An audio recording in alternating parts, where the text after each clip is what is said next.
قال رحمه الله: الثاني عذاب قلبه بمعشوقه، فإن من أحب شيئا غير الله عذب به ولا بد، فما في الأرض أشقى من محب، وإن وجد الهوى حلو المذاق تراه باكيا في كل حين مخافة فرقة أو الاشتياق، فيبكي إن نأوا شوقا إليهم، ويبكي إن دنوا حذر الفراق، فتسخن عينه عند الفراق وتسخن عينه عند التلاقي.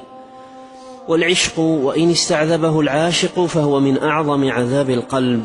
هذه المفسدة الثانية أن العشق وإن ظن العاشق أنه حلاوة ولذة وطعم وهناءة، إن ظن ذلك فإنما هي أوهام، والحق أن هذا العشق عذاب للقلب ومعاناة للنفس.